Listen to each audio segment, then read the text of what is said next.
Infinix Note 30 yang varian Pro emang lebih menggoda. Tapi apa daya jika budget maksimal ada di varian satunya?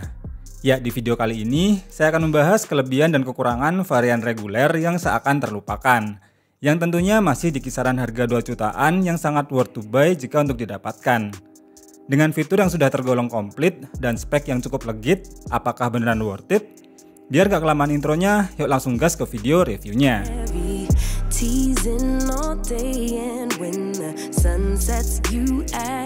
Pertama, kita bahas dulu bagian performa nih, yang juga merupakan salah satu fitur andalan dari HP ini. Menggunakan chipset sekelas Helio G99 yang berfabrikasi 6 nanometer, dipadukan dengan RAM 8GB dan ROM 256GB, dari sisi varian memorinya aja udah termasuk lega banget. Dimana untuk smartphone dengan budget 2,3 jutaan sih ini gede banget memorinya. Bahkan kamu masih bisa menambahkan memori eksternal sampai 2TB. Dari sisi software menggunakan interface XOS 13 yang berbasis Android versi 13. Tampilannya emang udah ciri khas Infinix banget. Dan setelah dipakai baru beberapa hari pun sudah ada update softwarenya nih. Yang tentunya bakal membuat performa dan kinerjanya makin optimal. Di samping itu juga membenahi bug yang ada di versi sebelumnya. Dan untuk hasil benchmarknya dari beberapa aplikasi berikut ini, bisa dilihat performanya Infinix Note 30 ini sudah termasuk oke dan jelas bisa nih untuk kinerja yang berat. Asal nggak dipaksa untuk kebut-kebutan atau bermain game SD yang mode rata kanan, performanya pasti masih bisa diandalkan. Jadi kalau kamu pengen performa yang kayak seri Pro Edition tapi budgetnya cuma di 2 jutaan, menurut kami ambil yang ini aja udah cukup. Untuk menjalankan game PUBG Mobile, tentu saja udah bisa bermain di settingan Smooth Ultra. Gameplaynya di settingan terbaiknya ini bisa memberikan pengalaman bermain game yang terasa optimal.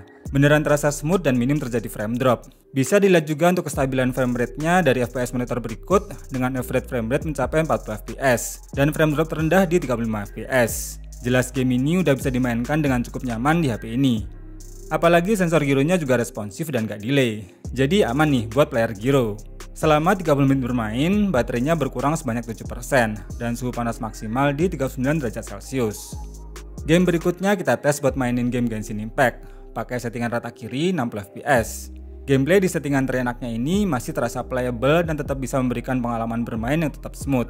Walau tetap bakal frame drop ketika full efek animasi, namun bisa dilihat dari FPS monitor berikut, average frame rate-nya bisa mencapai 47 fps dan untuk frame drop terendah mencapai 25 fps.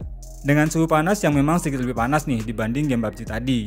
Selama 30 menit bermain, baterainya berkurang sebanyak 11% dan suhu panas maksimalnya di 44 derajat Celcius. Paling recommended sih kalau mau ngegame di HP ini ya buat main game MOBA.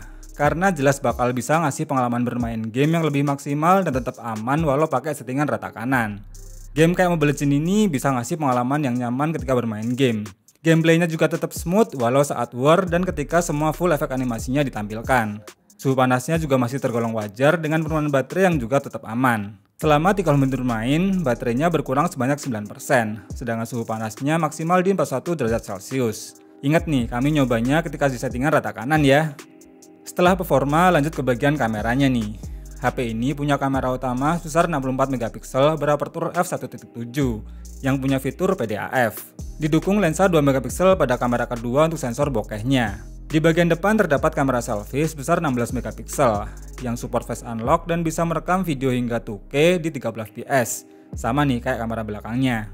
Hasil fotonya secara overall untuk smartphone budget 2 jutaan sih terbilang bagus ya.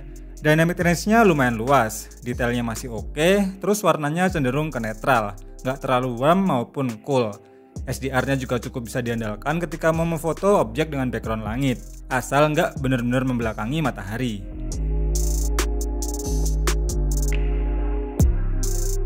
Begitu juga untuk kamera depan hasilnya mirip dengan kamera belakang, skin tone-nya juga natural, polesan bitunya nggak terlalu banget lah. Ngehandle backlight juga tetap bagus hasilnya asal nggak pakai mode portrait.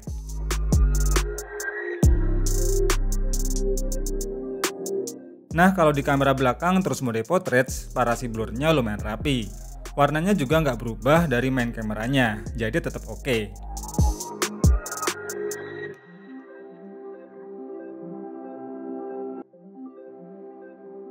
Sedangkan di hasil video memang terasa nggak smooth, tapi warnanya malah natural dan nggak banyak AI yang bekerja. Coba kalau lebih smooth pasti bakal terasa maksimal.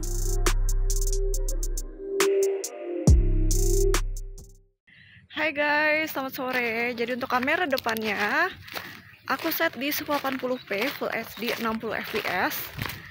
Ini habis hujan ya. Tuh. Habis hujan.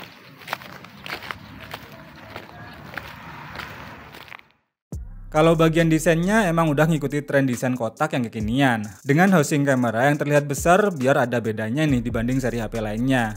Tapi yang bikin HP ini tuh lebih keren pada bagian build quality-nya yang tergolong solid. Pegangannya mantap dan terkesan seperti HP mahal karena terasa berat dan kokoh. Berbeda dengan seri Pro, memang bagian bezel di versi regulernya ini terasa lebih tebal, khususnya di bagian dagu. Tapi walau cuma pakai panel layar IPS, dengan layar 6,78 inch punya kualitas warna dan kerahan yang enak dan cukup terang. Punch hole-nya juga terbilang kecil nih kalau ketika buat main game atau nonton video nggak ganggu. Apalagi didukung dual stereo speaker dengan JBL audio yang kualitasnya udah tergolong mantap. Bikin pengalaman multimedia di HP ini jelas terasa lebih maksimal.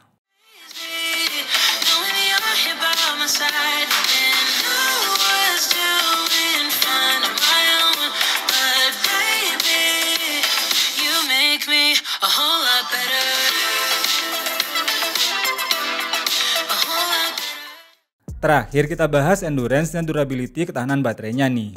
Saat dites buat muter YouTube selama 1 jam, baterainya berkurang sebanyak 7%.